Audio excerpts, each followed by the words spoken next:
खुलुमबाय स्टुडिय'आव दं आं मोगथां बसुमतारी सफैगासिनो दं आसामनि देरसिन आरो मुंदांखा रंजाथाइ फोरबो थामहिनबा रंजालि बैसागु फोरबोआ सिगां बोसोरफोरनि बायदिनो बे बोसोरावबो दुलाराय आसाम नाङै रंजालि बैसागु फोरबोखौ फालिनो आरो मेहेरगोनाङै खुंफुंनो थाखाय बयबो जानजि खाफ्रागासिनो आसामनि थागिबि सुबुंफोरनि मोनसे देरसिन रंजाथाइ फोरबो रंजालि बैसागु फोरबोजों लोब्बा लाखिनानै फैगौ 12 एप्रिलनिफ्राय जागायगोन दोरोङारि हारिमुजों सोमोन्दो गोनां बावखुंग्रि फेस्टिभेल एबा फोरबोआ फैगौ 12 एप्रिलनिफ्राय जागायगोन हाजो गाखोनाय बावखुंग्रि फोरबोआ सिगां बोसोरफोराव खुंफुंनाय बायदिनो बे बोसोरावबो बिटिसि सरकारनि टुरिजिम हारिमु आरो गेलेमु बिफाननि बानजायनायाव फैगौ 12, 13 आरो 14 एप्रिल खालि सानथामनि मेहेरगोनां हाबाफारिजों क'क्राझार सहरनि सानजा खोला 5 किल'मिटारसो जानथायाव बावखुंग्रि फोरबोखौ गाजा गोमजायै खुंफुंनो थि खालामनाय जादों। बे दोरोङारि फोरबोखौ खुंफुंनायनि थाखाय दासान्दि थागथियारि खालामनाय हाबाफारिया मुखुबै सोलिगासिनो। बे बोसोरनि बावखुंग्रि फोरबो खुंफुंनायनि लोब्बायै हाजो गाखोनाय बादायलायनाय, माराथन खारनाय बादायलायनाय, जौसाङाव बैसागु मोसानाय, दोरोङारि मोसानाय बादायलायनाय, गोजाम गेलेमु बादायलायनायफोर जेरै खमलायनाय, गिला गेलेनाय, दाउला सौलायनाय, दाउब' आइथिं, दंफां बुखुनाय आरो दुरुं बोनाय बादायलायनाय हाबाफारिफोरखौबो लाफानाय जादों। बेजों लोगोसे साइकेल आरो पेराग्लाइडिं दिन्थिफुंनायखौबो बे हाबाफारियाव नुनो मोननाय जागोन। मख'नो गोनांदि बावखुंग्रि हाजो गाखोनाया जर'खायै बर'फोरनि मोनसे जारिमिनारि आरो दोरोङारि आखुथाय। गोसोआव फोथायथि लानानै रोजा रोजा सुबुंफोरा गोबाव बोसोरफोरनिफ्रायनो बावखुंग्रि हाजो थिखिनियाव थानाय शिब मन्दिराव बायदि मिजिं लानानै फुजा खालामहैयो। फुजा खालामनायनि गेजेरजों गोबां सिबियारिफोरा बे हाजोआव गाखोनानै साननाय आरो मिजिंफोरा जाफुंनायफोरखौबो गोबां सुबुंफोरा बिदिन्थि होनायखौ नुनो मोनो। उन्दै गेदेर, सेंग्रा सिख्ला, बोराय बुरै, हारि धोरोम फारागथि गैयाजासे लोब लोब सुबुंफोरा बावखुंग्रि हाजो गाखोनानै रंजानाय लाफैयो आरो बे थासारियानो ओनसोलनि गासै हारि, धोरोम, बिदा फंबायनि गेजेराव अनज्लायनाय आरो खौसेथिनि मोनसे इसारा।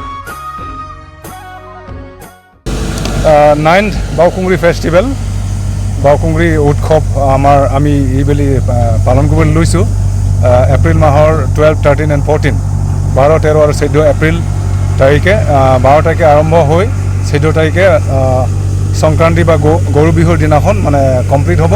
ইয়াত 3 দিনীয়া কাৰ্যসূচীৰে আমি ইয়াত আমাৰ পৰম্পৰা সংস্কৃতি আৰু বিভিন্ন জাতি জনগোষ্ঠীৰ নৃত্য পৰিৱেশন আমাৰ থলুৱা খাদ্যৰ কম্পিটিশ্যন তাৰপিছত আমাৰ ইয়াত থলুৱা খেল ধেমালি যেনে গিলা খেল, খমলাইনাই, দাউব আইথিং ইয়াৰ লগতে আমি সংযোজন কৰিছোঁ চাইক্লিং আৰু মানে হিল ট্ৰেকিং আছে, তাৰপিছত মাৰাথন ৰেচ আছে। ইভিন নিশ্চয় বাহিৰৰ ৰাইজৰ মানে আগে পিছে বহুতবাৰ আহিছে, যেনেকৈ হিল ট্ৰেকিং চাইক্লিঙত আহিব, আকৌ মানে ইয়াৰ পেৰাগ্লাইডিং শ্ব' আছে।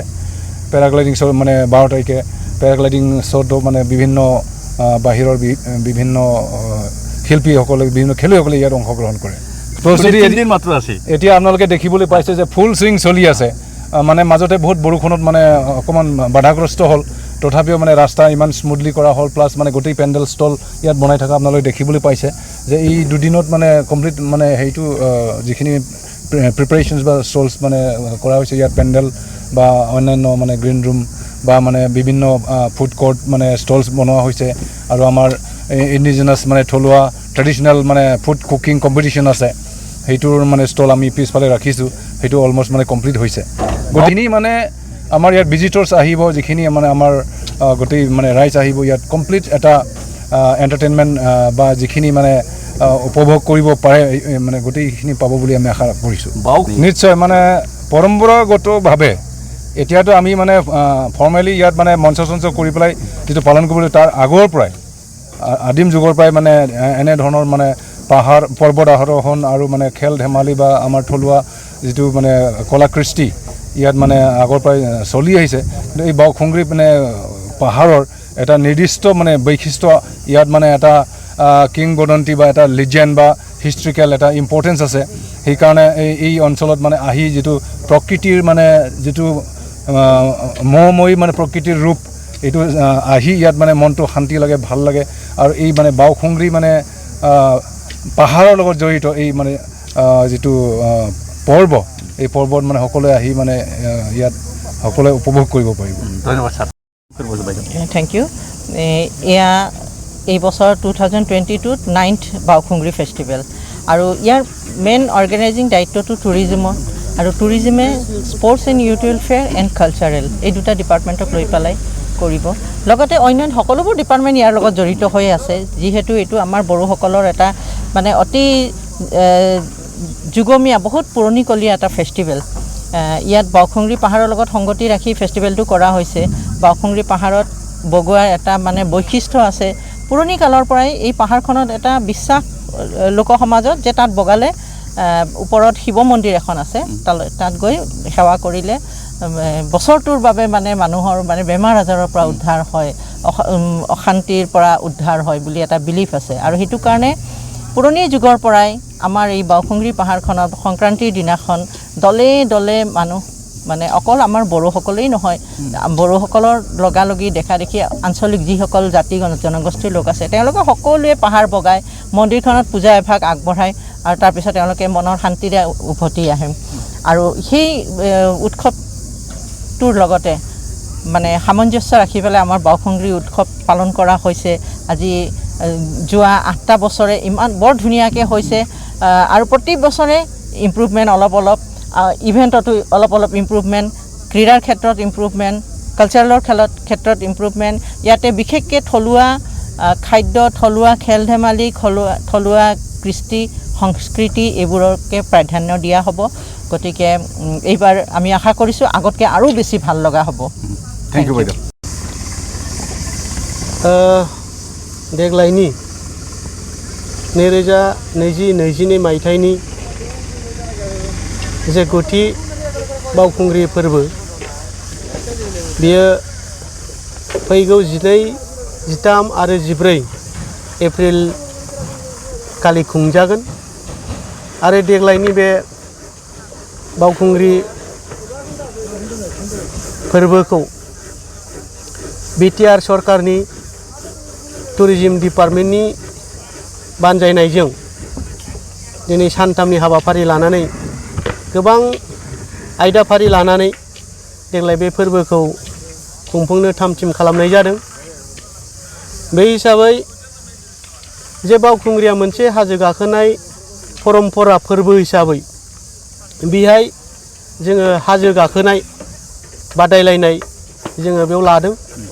बेजों लोगोसे जोंनि नैबे बावखुंग्रि फोरबोआवनो जे मोनसे बियो फोरबोआ दोरोङारि फोरबो हिसाबै जे ओनसोलनि जे दोरोङारि गेलेनाय इन्डिजिनियास जे गेम दङ, जों बे गेमफोरखौ जोङो फारियै गिला गेलेनाय, खमलायनाय, दाउब' आथिं थाबायनाय आरो माराथन खारनाय बेबायदि हाबाफारि लानानै दोरोङारि गेलेनायबो जोङो बे लानाय जादों।